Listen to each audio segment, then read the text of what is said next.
Not Nerd Podcast, episode 340, Gifts for Men, Women, Dad.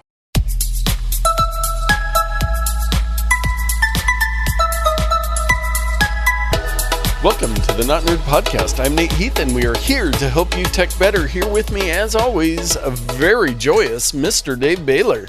I was just looking at you and looking at the camera, and I thought, why the down face? Why the seriousness? Why so serious? So I decided to do a little jig here in my chair. Very nice. For your enjoyment. Pre-pod jig. Yeah, it's a little Get thing the I energy. do. Get the juices flowing so we juice. can talk technology. You got to bring energy to the show. And there's this one podcast I listen to that I hate their intro. It is, hey, everybody, we're so excited, and da-da-da-da. And I'm just like, take it down a level, guys. Yeah. Be positive. It's okay. Don't be overwhelming. It's not morning drive time here. It's a podcast.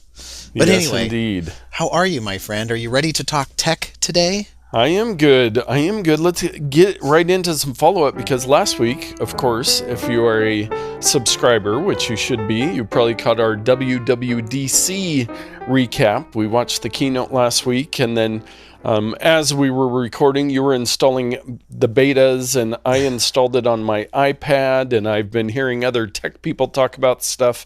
So I just wanted to check in with you and see if there's anything you've been excited about so far in your beta adventure. Well, there are things that I'm not excited about, and that's that my Regal Movie Unlimited app does not work on my phone, so I had to put it on another phone, which is, yes. I get it. It's a beta. It's at my own risk.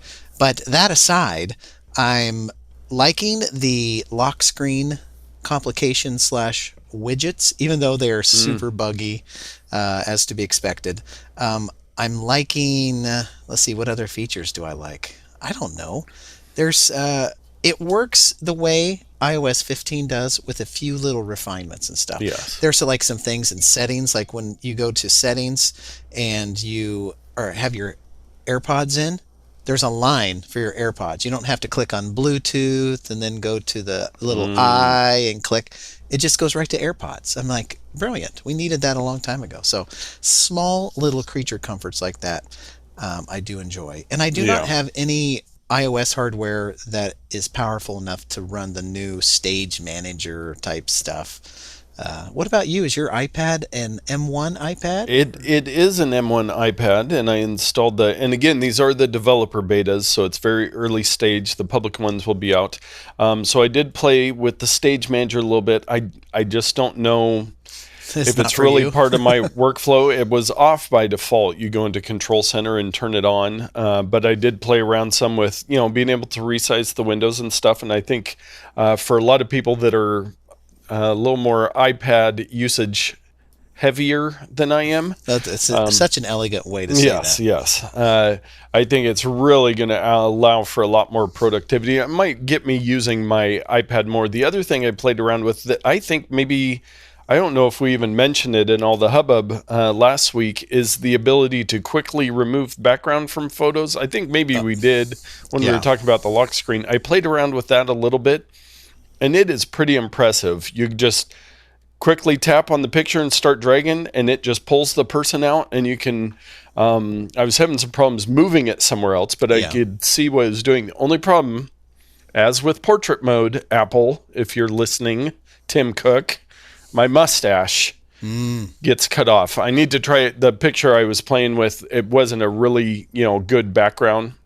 But I have a feeling, based on portrait mode, because I'm guessing the technologies are very related, that it chops off the majority of my mustache. Yeah. Because it's so thin, it thinks it's a piece of grass or something in the background. You would think, though, with machine learning and AI and metal and all these marketing terms, that it could see that you have a mustache. Yeah, there's facial hair and continue. That it, you would think they just need to train their algorithm to notice mustaches. Yeah, Tim Cook, I am available if you need me to come down to the labs so that your cameras can take many, many pictures of my mustache so that it'll work with that. But yeah, I did notice on the iPad, just a lot of nice little refinements for controls and things like that, where it just seems to be clearer what you're doing a lot of times. So I am very excited as those continue. So I'm sure we will talk much more in the fall once they are officially released for the average person's use. But as I find new little nuggets of fun, I will share them with people. But so far, it's just the basic stuff and trying to get things to work properly. Yes. Well, I kind of buried the lead on our WWDC coverage because we were mistaken last week when we were talking about the HomeKit and the Matter standard that all these companies have signed on with. Wyze was on the list. Now, to our benefit, there was a picture with probably 50 different logos that weren't in alphabetical order that was on the screen for 3.5 seconds. So we missed it, but I did see someone talking about it later, and I actually found an article that I've got linked to in the show notes that they actually joined the Matter standard in August of 2021. So last year, they were on board with this. So this is very good that we've been promoting Wyze so heavily, because I heard another podcast talking about this Matter Alliance and how all the smart home products are going to work a lot better together. Hope so. I have been eager to try out the new Home app, which is Apple's integrated devices control software. And I haven't had any devices that are compatible with it in the past, or if so, I've just used the Alexa devices app or Wyze camera app or whatever. So I'm very interested in trying it out. And now with this Matter Alliance, I should be able to control all those things through the Home app now, I hope. Isn't that kind of part of the deal? I think so, and hopefully it'll roll backwards to older hardware that we would already have. Yes. Oh, that's a funny joke. Yes, depending on who that hardware comes from. But one thing you will hopefully be able to use with the Matter Alliance is we got a new Wyze product, the Scale X. What in the world? Yeah, I just bought my other Wyze scale like a year ago. You got me one for my birthday. Yeah. So what's going on with the X? What's so much better about the X? Yeah, so they have the Wyze Scale, they have the Wyze Scale S, and now they have the Wyze Scale X. So they're going on the Tesla naming scheme here. Yeah. Their most advanced smart scale yet, coming in at $33.99 plus shipping. Wow, that's cheap. Basically, my understanding, this is an Apple Watch that you stand on in your bathroom. Tracks 13 essential body metrics, syncs with popular fitness apps, incredibly accurate sensors, up to 22 months of battery life. I mean, it's got it all. What more could you want in a scale? Or what more did you not know you needed in a scale? I'm a little suspect about these things. I mean, it's basically using the calculation of maybe some salinity or some type of pH from your feet that it's tracking, and then it's doing some type of electroanalysis resistance, and then it's calculating with your weight and your height. So I don't feel like it's calculating anything new. It's just all these things can be figured out with like 3 pieces of data. They just extrapolate them. But maybe there are better sensors. Maybe there are new sensors. I don't know, but it seems like the same thing. Just, hey, we're going to slice and dice your data a little bit more. But yes, and they do have baby, pet, luggage, and pregnancy modes where it'll calculate for the first 3. It'll automatically do the math for you. And then pregnancy mode turns off all electrical currents used to measure body composition as an added safety measure. Are you kidding me? Do they not know that your nervous system runs on electricity? I think the baby's okay. You can use up to 8 family members and friends on your scale. So you only see your own, so you can have 8 different users, which I was curious about how all of that works, and syncs automatically, thin and light, easy and strong, heart rate, instant step to wake. So if you're looking for a scale, Wyze has some good scales, and you might as well probably, most people don't buy a whole lot of scales, so you might as well buy the latest and greatest, and your results may vary. Yeah, I don't think I'm going to throw my current one away and run out and buy this one, though. Yes, yes. And I also forgot to mention on the WWDC something that I believe you'll be very excited about, Dave. We were just talking about controller support on iOS, but in iOS 16, you'll have Joy-Con support, as in Nintendo Switch controllers, which you have in your hand as we podcast. Yes, and this is going to be a surprise to everybody, including me. I have yet to connect these to my device to try it out. I've just been busy with stuff, Yeah. And so I haven't tried that out, but I have iPad OS 16 on my iPad, and so I'm going to try to hook it up at some point and play some games on there. Very nice. But very exciting. The only barrier to having support for all this game stuff is Apple. It's always been Apple. Yes. There were these weird Bluetooth MFI controllers there early on that you could buy that were, it's like, why can't I just use my PlayStation controller or whatever? Well, you can now, and you can do your PlayStation, Xbox, and now Switch. And I think there's greater support for the newer PlayStation and Xbox controllers as well. So nice. Cool. Very nice that you can reuse from your other gaming consoles to be able to game on your iOS devices. So that was exciting to see. A little follow-up, our favorite story, the Twitter Elon Musk the purchase of Twitter by Elon Musk. So there's been a reversal because Elon Musk, there's this whole thing about, how many bots are there? Have you been lying to us?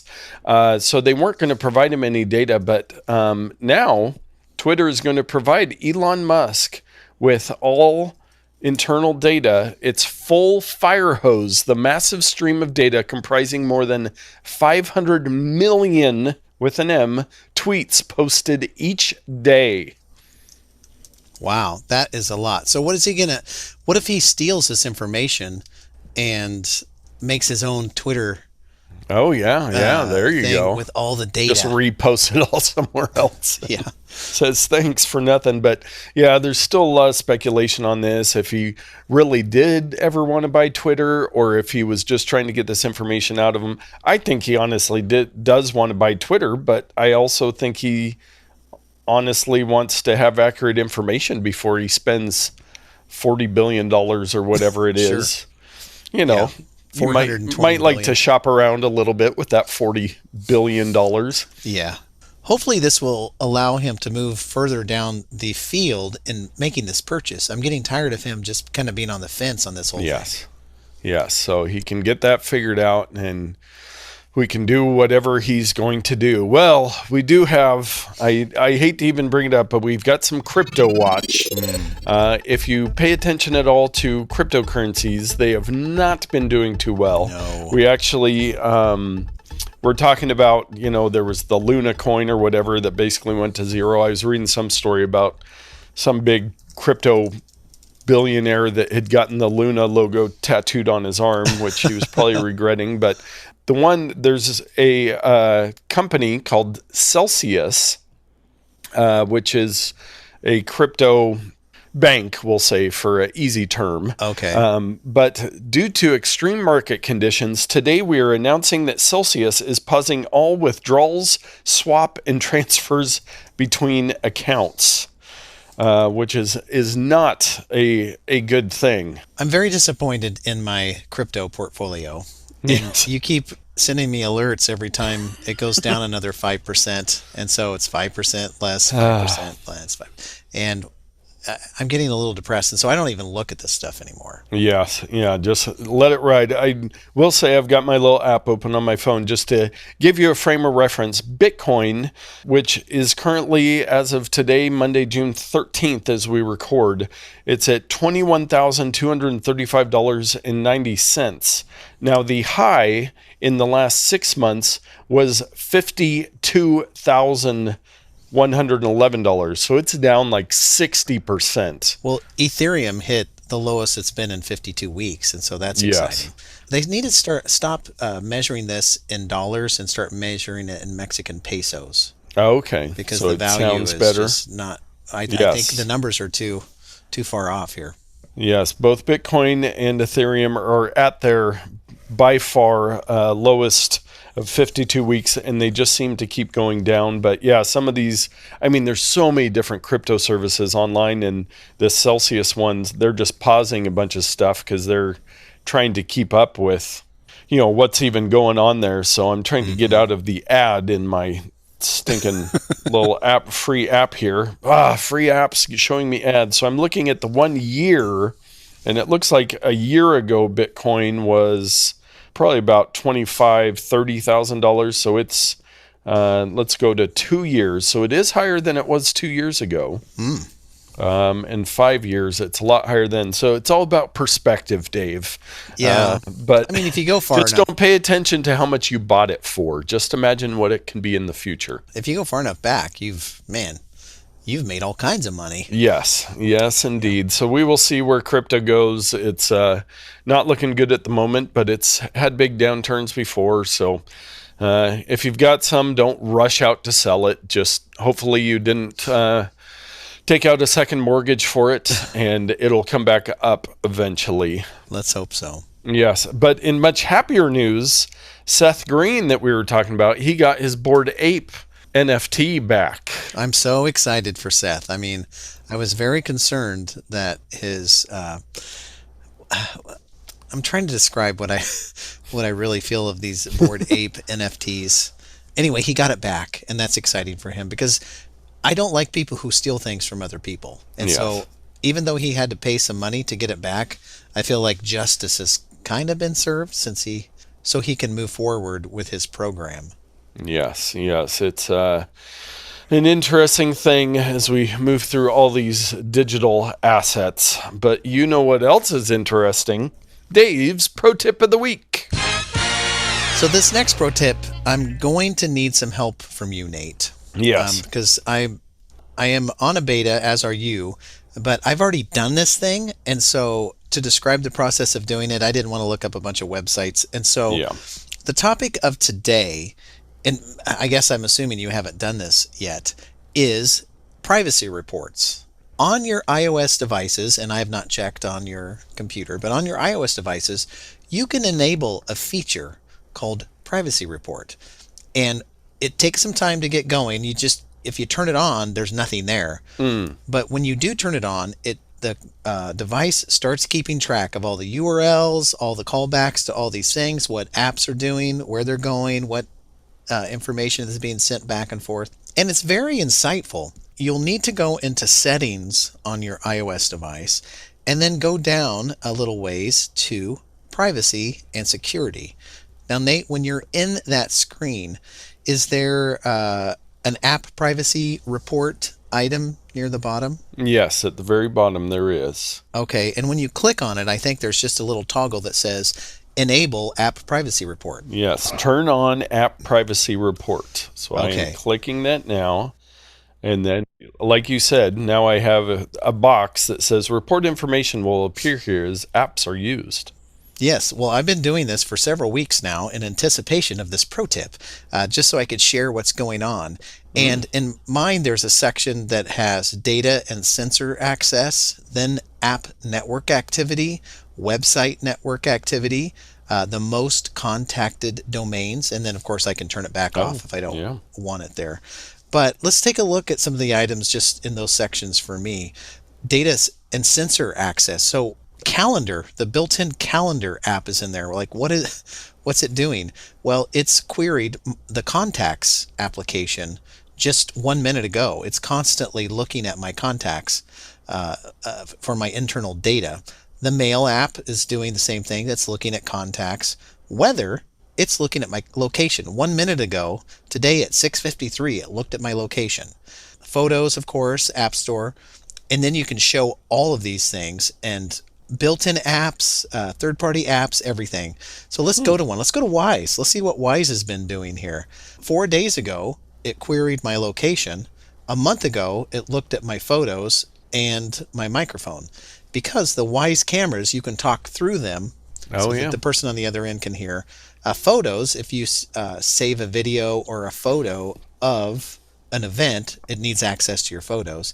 And of course, location, I suppose it puts that information into your photos when you save them. So it's stuff like that. Now down to app network activity. I'll click on the Brave browser. It's gone 68 times to, this is, I guess, since I turned it on, which was June 13th. No, that's not right. That's today. So today it's queried this thing, search.brave.com 68 times. Anonymous.ads.brave.com 63 times. Static.ads.brave.com. Google.com. CDN search.brave.com.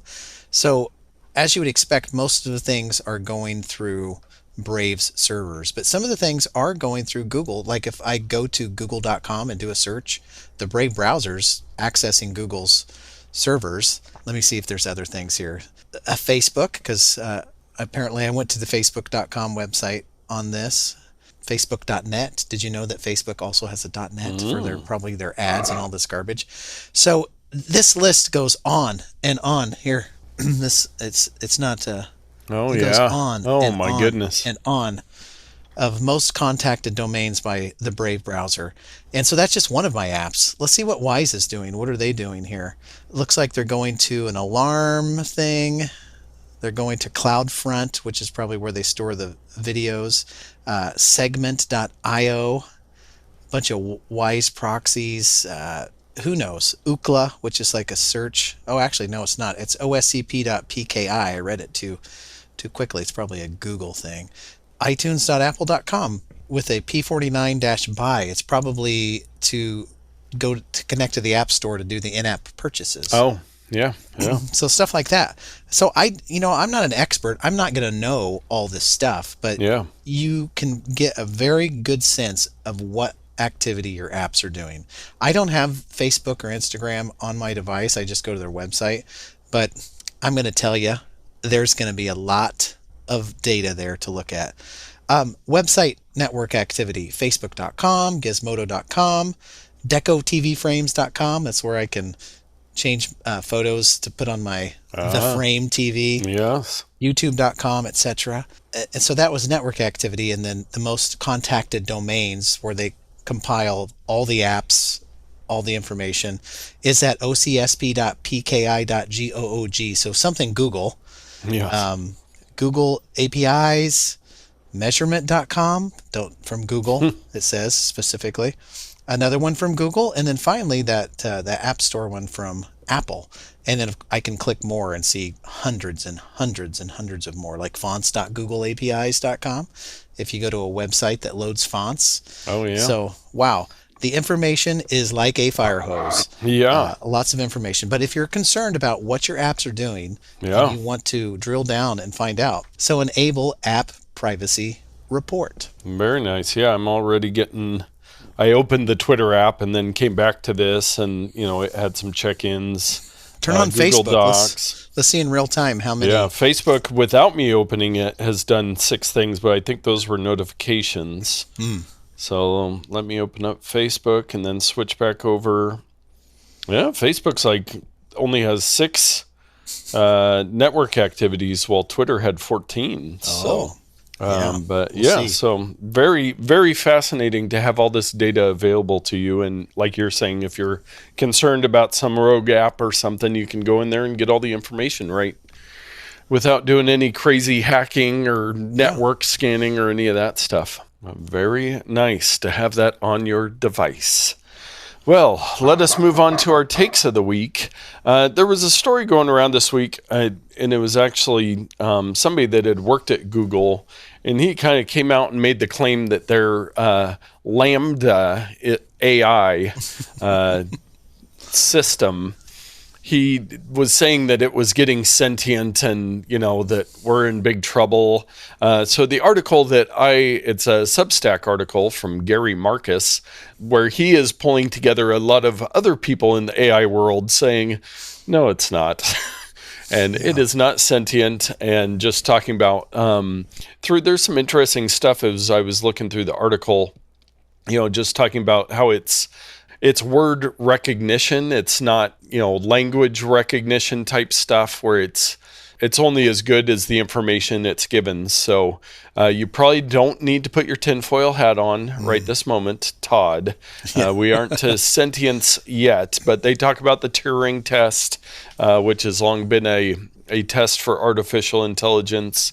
Interesting kind of takedown of this one guy that said, we're in trouble, the robots are taking over, and a bunch of people that know a lot of stuff came out and said, no, they're not. So yeah, it's funny how our brains, I've been listening to more and more podcasts that talk about how our eyes and ears and other senses view the world around us.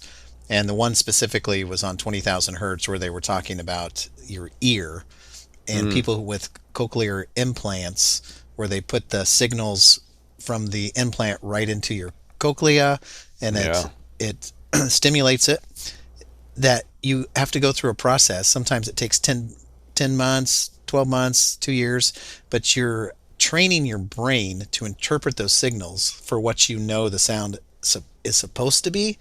And it can be highly useful for listening to words. And this one gentleman they interviewed said that he could listen to his wife's voice and it sounded like her voice.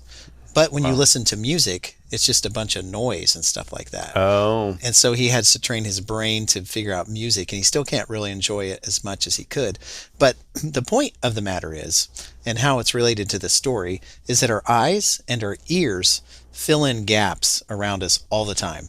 Yeah. There's no such thing as a shared reality. Our brains are interpreting it all.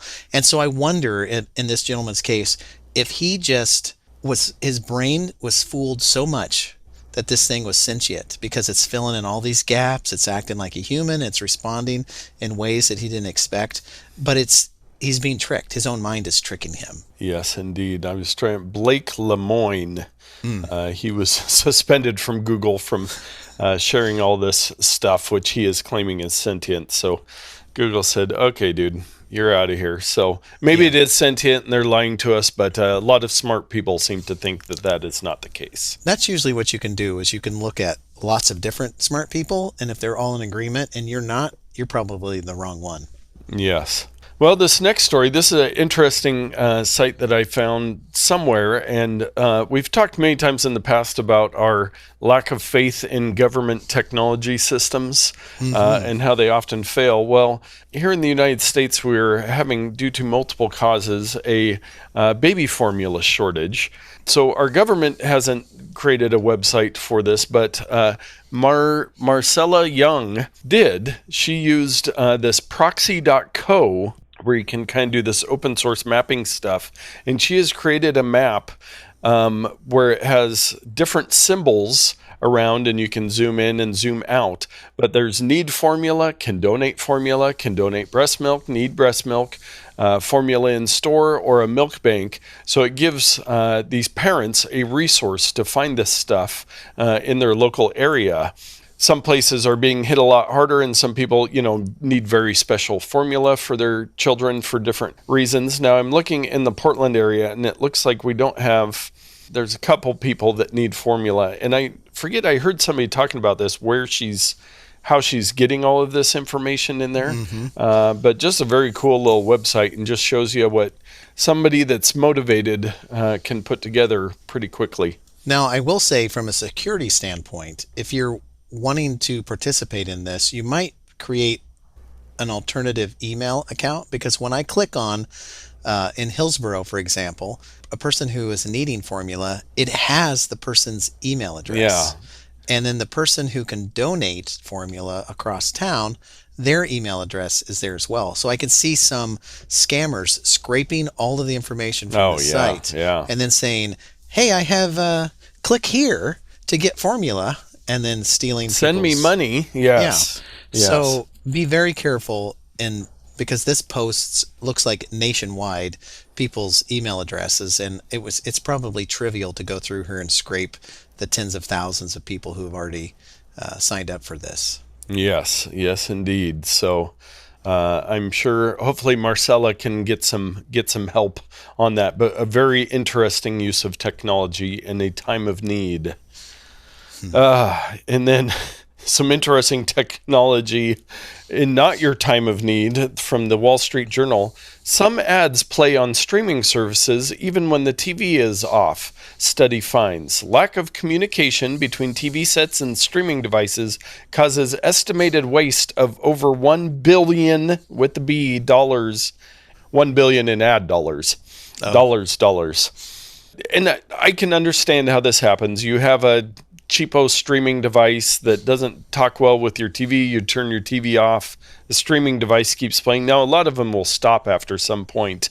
I would be awfully upset if I was spending a lot of money on advertising and it was just being shown to people whose TVs were turned off. Yeah. And what about the data for those people? If they don't have unlimited data, they're just blowing through. Yeah, that's another thing. If you're on a limited data source, that is not a good thing. So if you are not confident that your streaming services are stopping when you turn off your TV, like I know when I turn off my TV, my Apple TV turns off. Yeah. So that happens because they're able to talk to each other. But if that is a concern for you, hit pause before you turn off your TV. That's a good idea. Yes. Well, another interesting article I found from crunchbase.com talking about tech layoffs in 2022 and looking at tech companies that have laid people off. And now some of these are crypto related. So as you can imagine, they are quickly letting people go. But, there's some other ones in here, and I forget the total number. More than 19,000 workers in the U.S. tech sector have been laid off in mass job cuts so far in 2022. So, yeah, there's a lot listed here. I've not looked at this article before, so wow, there's a lot. Yes, and there are, I believe, like PayPal is on there. Yeah. It says 83 layoffs. I think Netflix is on here with 150. I'm trying to look for Carvana laid off 2,500 workers. In the crypto world, Robinhood app, which I think both of us use, laid off 300 people. Yes, and I own some of their stock, I believe. Better, which is a fintech, 5,000 employees. So it got me thinking when I first saw that. Peloton, 2,800 employees. But when I first saw this, I remember a few years ago when the big thing was, hey, learn to code. Well, I don't know how well that's working out for a lot of these people. So I suppose then it boils down to your skill. Yes. Are you a good coder or not? Yes, indeed. So learn to code well should be the new phrase. But yeah, even technology isn't safe from layoffs. Now, obviously, some of these are tied into, the car market or financial or crypto and stuff, healthcare. There's just so many tech companies out there. I don't know how all of them could be doing well in the long term. So yeah, there's only so many eyeballs out there. That is true. That is very true. And a little bit of Google news. I don't think we mentioned this. Maybe we did when they were talking about their Google conference. They're combining two of their apps, Dave, because they never change anything. So this is big news. I thought this already happened. This is why I'm just like, why are we talking about this still? Yes. Google is combining Meet and Duo into a single app for voice and video calls. And I'm just like, I've been using Google Meet. I thought they killed Duo already. And what about Google Voice? I use Google Voice. I'm going to have to use Meet for phone calls now? Or can you use both still? I don't know. I don't know. I cannot figure out. I just felt like I would mention it in case you're heavily invested in either of those apps. So it seems like Meet there will only be Google Meet, and Duo's features will be absorbed in. Yeah, it says in the first paragraph here, Google's hoping it can be the one calling app users need for just about everything in their lives. Well, maybe it would be if you didn't change every 6 months which apps you got. It is quite literally probably every 6 months. They change some part of their communication strategy. It's infuriating. It is infuriating. Well, after being infuriated, we need to cleanse the palate a little bit, and we're going to go with Dave's bonus odd take this week, one that you had to share with us. Yes, I shared this because last night, in fact, I was a guest host on the Mark and Toddcast, the world famous Mark and Toddcast. Mark couldn't be on the show, and so Todd invited me. And Mark's role on the show is to bring a topic of scientific exploration. And so I chose this topic that has to deal with the largest structures in the universe. And we're not talking about like the big tower in Dubai or Mount Everest or something. We're talking about galactic structures, like galaxies and local galaxy groups of galaxies, and even larger, huge groups of galaxies. So anyway, this app kind of helps bring the scale of the universe to the common person. You click on it's htwins.net, htwins or htwins, I don't know what it is. And you click your language, and then you click the start button, and it there's some nice relaxing music that you can turn off, but it gives you the ability to scale with either your scroll wheel, or there's a bar at the bottom, and you can scale clear down to the smallest of items to 10 to the negative 10 to the negative 35, where we have the Planck length, the smallest imaginable measuring of size, clear up to 10. It's taken me a minute to scroll up here. 10 to the 27. That is a 1 with 27 zeros after it, which is the scale of the observable universe. The universe is probably bigger, but that's what we can comprehend and see. And it gives you comparisons on everything in between. So it is a fun little toy. And if you are a person who is sensitive to existential dread, do not go to this website, because you will find yourself thinking of just how small and tiny not only we as people are, but our entire solar system is just a speck of dirt. It's just nothing. That's pretty crazy. It's not even a speck of dirt. No. It's an atom compared to a speck of dirt. So we were making fun of some of the names, like the Yada meter. Yeah, I just saw that. what is the Yoctometers and some of the Zeptometer, all these measurements. That is pretty interesting. Well, yeah, definitely. I will be listening to the Mark and Toddcast, which should be out before you, the listener, get this episode of our podcast. So make sure to go check that out, and then go back and listen to the episode that we both did on the Wikipedia Wars a month or two ago. We should do that again. I want a rematch. Well, you're not going to get a rematch, but you are going to get our picks of the week. I tried to look and see if I'd picked this before. I don't think I have. But I haven't clicked on the link yet, but I will check it out and see if it looks familiar. Okay, well, I don't think so. As we all know, I have a now Meta Quest. Yes. An Oculus Facebook Meta Quest 2, whatever they're calling it. They're kind of like Google. Let's just change the name and update the logo. But as one person online says, they can't come and change the word Oculus on the box. It's still Oculus to me. So anyway, I have this device, and when you use a VR device, the weight is all in the front of your head. Oh, yeah. And it can push down on like your cheekbone area. I mean, it's a pretty light device, but so you compensate by putting a strap around the back of your head, and you cinch it up pretty tight. And then there's a strap that goes over the crown of your head so that you can adjust kind of the height of the visor. Well, all of this can be complicated. You're fiddling with it. It's pulling on your hair. It's doing whatever. So there are many third-party device straps that you can use in place of the built-in one. And I purchased the AUBIKA Elite Strap with Battery for Oculus Quest 2, Extend Playtime and Counterbalance and Charging 2X as Fast Head Strap Replacement Accessories. Rolls right off the tongue. Yeah. I bought it on a lightning deal, and so I actually got a pretty good price on it when I purchased it. It was like $20 off. Yeah, so the retail price for this device is $66, and then I got $19.04 off, and so I ended up paying $46.95 for this. It's more than just a strap, okay? I mean, who would pay $60 for a strap. Yes. It has a battery pack in the back that you can charge with a USB Type-C charger. And then there's a small cable that comes off the charger, which all very nicely transported to the plug-in port on the visor. And it's all sleek. And it's got a big plastic, like a half basketball type shape. I'm running out of words. A little plastic area that's the shape of the back of your head. And then a strap over the top.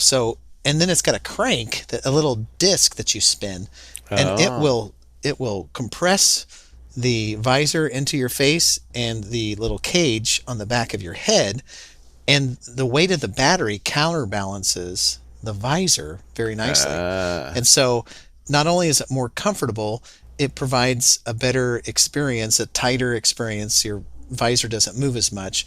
Now, I will say one caveat. Even though my brain is very large, I have a pretty small head. You can't really tell because I don't have any hair. So I have like a 5 head instead of a 4 head, maybe like a 10 head. So my head looks bigger, but it's actually kind of small. So I do find that it kind of fits a little weird on the back of my head. But I think the more I use it, the plastic is becoming more relaxed and it's fitting a little bit better on my head. But if you yourself, or if you have a child who has one of the Quest VR headsets, getting something like this, if not this exact one, is a great idea because it really makes the experience much better. And even at $66, it's still a pretty good deal. Yeah. And mine has a little checkbox for save an extra $10 off when you apply this coupon. Well, there you go. You're halfway to where I was. So yes. Now I just need the headset to go with the head strap. Well, why don't you just buy the head strap and put it in your garage and just store it there? Everything I'm running out of room to do that. I bought enough things that I will use one day that I will not do that with this. My pick of the week this week is something. Now, I have a lot of knives. Oh, nice, yeah. I've talked before, Kershaw knives, and I used to have a little connection at Kershaw, and I've got way too many knives. But I was reading a kind of breakdown of some top knives. I don't know if it was Wirecutter or somebody else that had reviewed a bunch of, the kind of flip open style knives. And this one came in. They said it was by far the best value because some knives you can spend $200 for these. And if it's from a fancy, like handcrafted one, you could spend as much as you want on one. Exactly. So I purchased this one. Sorry, honey. I got another knife, but this one has some benefits. And the reason why, I will tell you the reason why after I tell you the title. It is the Pocket Knife for Men KINGMAX stainless steel folding knife, perfect for camping, hunting, fishing, indoor, outdoor survival knife with pocket clip, glass breaker, gifts for men, women, dad. Gray. For men, women, dad, huh? Yes, for men, women, dad. So now the thing that really, I'll be honest, that got me to purchase this, and I actually have it downstairs, Dave. Sorry I don't have it in person, but I will text you a photo of... I want to see this thing. What it looks like. Now, it's got a wood grain handle on it, so I'm a sucker for anything wood grain. But this has a couple features on it, and why I wanted to make this my pick. Now, not everybody carries a knife every day. This one's a little big. For me, the knife that I carry every day is tiny, and I use it 99% of the time to open Amazon boxes. So it doesn't need to be too rugged. But this one has some nice features. And I would say if you don't have a good knife in your car, this would be a good one. And it's got some extra features on it. It has a glass breaker. Mm-hmm. And it also has I believe they call it a seat belt cutter. Where's the glass breaker? Is it at the end, the butt? Yes, of the knife? it is on the butt end. I should actually send you. So this picture has all the features. So it has a sharp blade. It has a safety lock. It has a seat belt cutter, window breaker, natural wood handle, carbon fiber pattern design. I don't think it's actual carbon fiber. This knife, it's really a good looking knife and has a lot of features. Now, Dave, what would you pay for a knife like this? Well, I am not a fan of the carbon fiber. I got to tell you, real or not. But in this scenario, it fits and looks pretty good. Man, let's see this knife. Oh, the push inwards, the fold blade with the safety lock, the window breaker. Oh, and what else? It's got the little. What's the little thing on top? Is it a thumb? The little thumb grip. Oh yes, where it's kind of an indented area.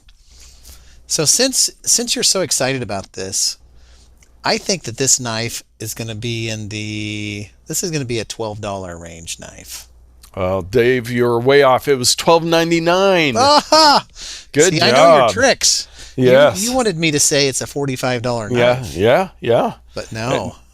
$12.99. That's one of the closest I've been in a long time. Well, that's a pretty good deal, I would say. Yeah, so people out there, if you've got a dad to purchase for Father's Day, if you're listening to this podcast on Wednesday, hurry up, go to the show notes, click the link, and purchase one of these for dad. Mm-hmm. If he has the Meta Quest 2 whatever thing it is by Dave's thing. So we just took care of all your Father's Day shopping.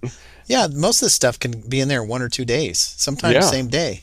Yeah, and if you're listening to this episode on, say, June 20th, the day after Father's Day, now you've learned your lesson that you should be watching or listening the day that it comes out, so you can get great tips like this. You never want to miss. And I tell you, if people would pay for it, we would allow people to join in the live stream when we are actually recording this. Yes. That would be fantastic. So if any of the 5 of you out there are interested in that, let us know. If the price is right. We'll work up something.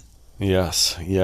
Well, with that, I think we should wrap up this episode. We have talked a lot of tech at you today. Hopefully you've learned something. You've learned some news. You've learned a tip. So now you can get out there and tech better.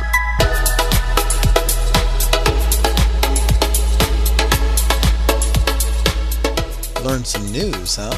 Learn some news. We've learned some news. Understand some news. I don't look as good without my glasses, but I think I'll get used to my face. You'll get used to it. It's just different. It's my beady little eyes. It's my more face to look at.